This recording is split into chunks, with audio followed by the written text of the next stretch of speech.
Ashley, I heard this expression in a podcast and I just had to write it down and I had to repeat it to myself so many times because it just resonated. Ooh, I'm excited now.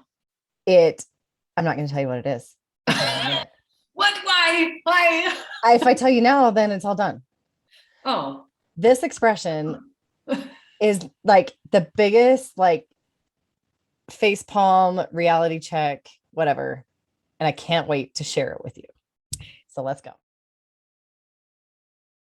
Okay. So the expression is Now I'm dying. you can't move a parked car. And it sounds like the most basic, but when you apply it to life, the longer you think about it, the more profound it becomes, actually. Yeah. I know so many of my clients, we end up talking because they are sitting in their proverbial parked car and they really want it to move, but they just won't turn on the ignition Yeah. because Yeah. they're overthinking it and they think that they have to, they think of all the, I got to turn on the ignition. I got to turn on the blinker. I got to push the gas pedal. I got to merge into traffic. I got to, and they use that to use that same analogy. They do that with their health and wellness journey. Yeah. They way overthink things. And instead of just deciding that today I'm going to make healthy food choices, they think that they have to have 15 recipes and a year's worth of meal prep and, on and on and on. And they overcomplicate it so much that they never move their car. They never actually get anything done. No. Yeah, no, I can see that too. Because in the world of organizing, it's the car is parked, but it's in idle. Like you haven't turned it off. Mm-hmm. Most people have some sort of organization. They have some sort of routine, mm-hmm. but they can never get out of feeling stuck in whatever system they have now. Mm-hmm. That they work, but nothing ever changes. They never get out of park. They're just in idle. Yeah. So this could be a great conversation to have because in order for change, it's like me learning how to snowboard. I was into my 20s before I ever learned how to snowboard. And my 14-year-old sister-in-law at the time was teaching me how to snowboard. And she got so frustrated with me one day because I was sitting, I'd probably been sitting for 10 minutes because I was so tired and frustrated because I kept falling. And she was like, I figured out what's wrong with you. You don't have any guts. You don't just go. You got to dig in. You've got to be able to move. Just go. You got to dive in. In order for that edge to grip the snow and hold me up. So I was going so slowly that anytime I tried to turn, I would fall. Yes. And I would end up with so many bruises. And I was so exhausted by the end of the day. But she was like, you just got to go fast. Go faster. Yes. Move your board. And I think sometimes we get in that same, if I go too fast, then I biff it and I hurt myself. Sure. But if I go too slowly, then every time I try to turn, every time I try to change, every time I try to pivot, I'm going to crash. Yeah. And it's going to turn me off. You just reminded me of one of my former clients and who was not very successful in her journey. And it was because she was going too slowly. Yeah. It was every day she had to analyze every single step of the process. She had to break down all the meals and all the things. And she spent so long analyzing and planning and preparing that she never actually executed. Yeah. Or she would execute one thing one time in a week, one good meal a week or, whatever. And I think that so many people, when they want to change their lives, they want to make some kind of significant change in their life. Generally, if they're a smart person, they start analyzing what happens if. And we get so stuck in that. And if you look at people who are really, really successful at major changes, whether it's success in business, success in their health and wellness, success in a project, it's generally when they've said, screw it, I'm just doing this. Yeah. And they don't care if they have the systems in place. They just take the drawer and dump it on the floor. Yep. Like that's how we're going to start because I'm just done with it. Or, you know what? I'm just going to get up and I'm just going to go for a run right this minute. Yep. Which I don't recommend doing, by the way. But don't do that if you haven't been running for a while. Please don't just start running. There are other ways to do this. But, they think, okay, I'm going to go to the gym and I'm going to lift all these weights. And sometimes they get hurt, but they just jump in. They jump in a group fitness class. They just go and sign up. They don't even look at the price. They just, okay, just where do I sign so I can have a gym membership, so I have accountability to actually show up. Yeah. So I think sometimes you just have to hit that gas pedal. You just got to do something. And I think that's where a lot of times we get stopped up, is where is that line between doing too much and doing not enough? Yeah. I never recommend, unless you're working with a professional organizer, I never recommend tackling the whole house. Sure. Because it's just too much. But you also have to get out of idle. You have to do something different than what you're doing on a daily basis in order to make a shift and in order to make a change. And sometimes we can't be the ones to tell you where that line is. You have to be able to figure it out for yourself. If I go too fast down the mountain on my snowboard, I'm terrified and I'm going to crash and it's going to send me to the ER. Right. So I have to be able to find where is comfortable for me, but fast enough that I still grab, traction on my edge when I dig into the side of the mountain. And so sometimes it involves trial and error. Yeah. And I was just going to say, I think sometimes people are afraid, if I start, I'm going to do it wrong, or I'm going to mess up, or I'm going to fail. And yeah, you might, but you also might not. Exactly. And you may start going to Zumba. You may decide, my friend goes to Zumba, she loves it, and you may go and absolutely hate it. That doesn't mean that you're back to square one. You're actually farther ahead because you've eliminated one thing, knowing exactly what you do like, defining what you do like. Maybe next time you're going to try a kickboxing class or a cycle class or, whatever.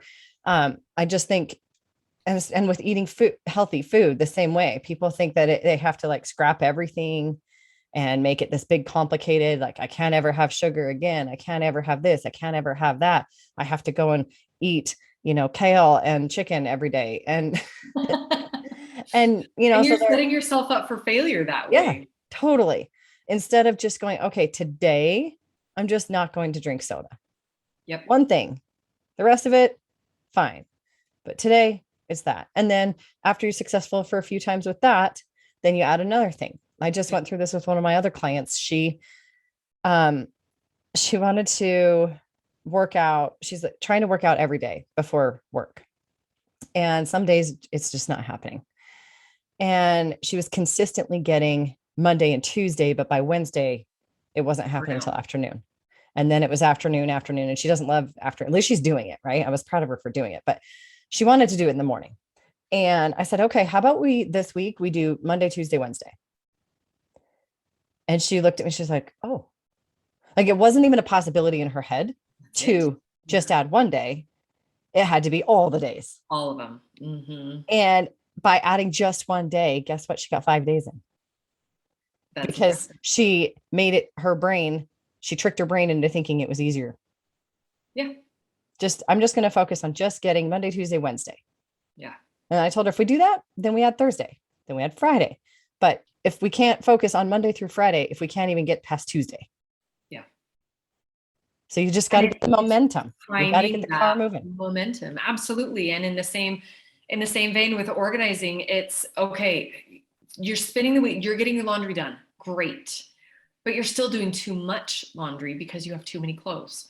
So how about this week during laundry, you go and get rid of 5 shirts out of your closet.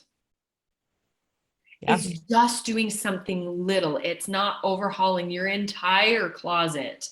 It's 5 shirts. Yeah.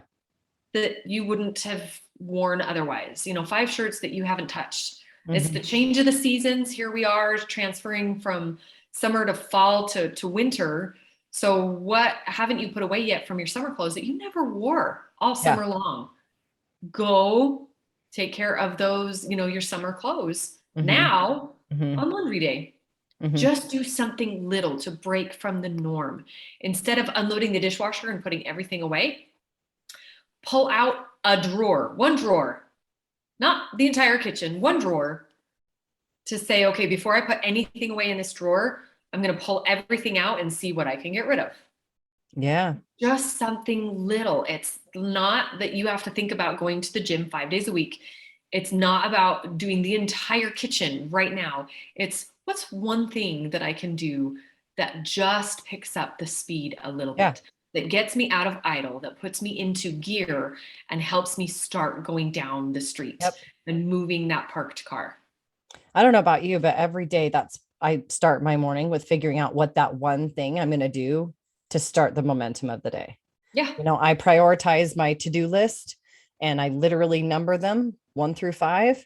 And when I sit down to work, I make sure that I go to number 1 first, because I know if I get that one done, then I can get everything else done. I know if I get sucked into emails or sucked into something else and I never get that one done, the rest of it's not going to happen. It's not going to happen.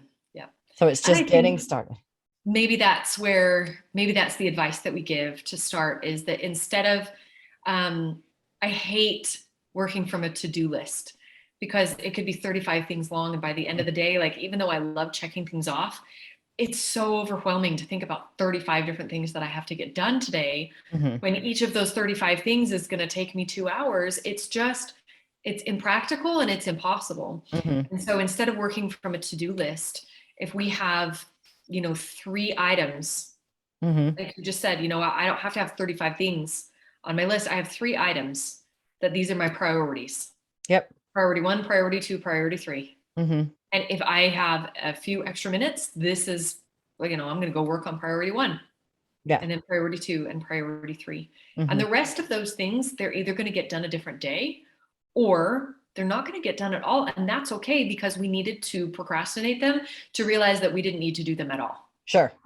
And I think also on that same vein, you got to make sure that you check with yourself and go, okay, yeah, what today will be successful if I do X. Yeah. So as long as I get this or these 2 things done, today will be successful. Because then when you get to the end of the day and you haven't been able to do all those other things, you're not beating yourself up. You went, well, I set a goal of getting at least these 2 things done. I got these 2 things done. So we're going to call today a win. Yeah. How much more productive or better are you going to be the next day if you can take a win and then repeat the process, exactly, until you now work out 5 days a week, or until you now have a whole reorganized kitchen. Exactly. There's one thing at a time. So I love it.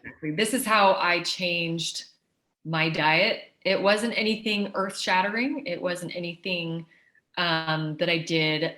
I didn't cut anything out cold turkey. It was one of those where I went to my husband and I said, okay, we need to do a better job at eating healthy. What are you willing to start substituting right now? And he said, you know what, instead of iceberg lettuce, let's buy green leaf lettuce. Mm-hmm. Great. And so I bought green leaf lettuce until we actually enjoyed eating it. Mm-hmm. And then I said, okay, now it's just second nature that we buy green leaf lettuce instead of iceberg. Yeah. What's the next thing? And he said, well, I don't want to eat store-bought bread anymore. I want to eat homemade bread. Mm-hmm. And it was like, wow, okay. That one took a little bit longer because I had to work into my schedule when to make homemade bread. Yeah. But then I only focused on that. That's what bread makers are for, Ash. Bread makers. Exactly. Yeah. Automatic bread maker. Dump it in, turn it on, done. Dump it in and walk away. So but it was easier to do it that way than it was to say, okay, we need to go replace all of, we need to get rid of all the dairy, and we need to get rid of all of this, and we need to get rid of all of that. It was like, that is such an upheaval. Oh, yes. And I mean, we did the same thing when we took our food allergy test. We weren't dealing with a ton, but it was like, I don't know how we're going to be able to do dairy and eggs at the same time. Mm-hmm. So let's just tackle dairy until we feel comfortable with that, until we can start pulling it back into the diet. And then we'll cut out all the eggs, but we can't do it at the same time, because otherwise it's never going to happen. It's not going to work. Yeah. And we do the same thing with organization. It's stop worrying about all of the things and just focus on this one area right now. Let's just focus on the garage, but the garage is still huge. So let's just focus on the tools. Mm-hmm. When I use the tools, where do I go looking for them when I need them? How do I put them away when I'm done with them? How do I, actually use these tools? Maybe the garage isn't where the tools need to be. Mm-hmm. Holy cow, now that I've been focusing on it and thinking about it, maybe the Mm-hmm. tools really need to go into my cleaning closet, because that's like, I'm the one that used these tools and that's where I have access to. Right. So Right. just focus on one thing only, until Yep. you feel comfortable. You've gotten that momentum, you've gotten out of park and into go, and then you can start the snowball from there. Yep. Love it. Can't move a parked Remember, car. okay, so what was it? You can't move a parked Can't car. move a parked car. Get momentum, get out of park. It doesn't mean you're on the Autobahn and you're all of a sudden going 120 miles an hour. It means you're out of park. Love it.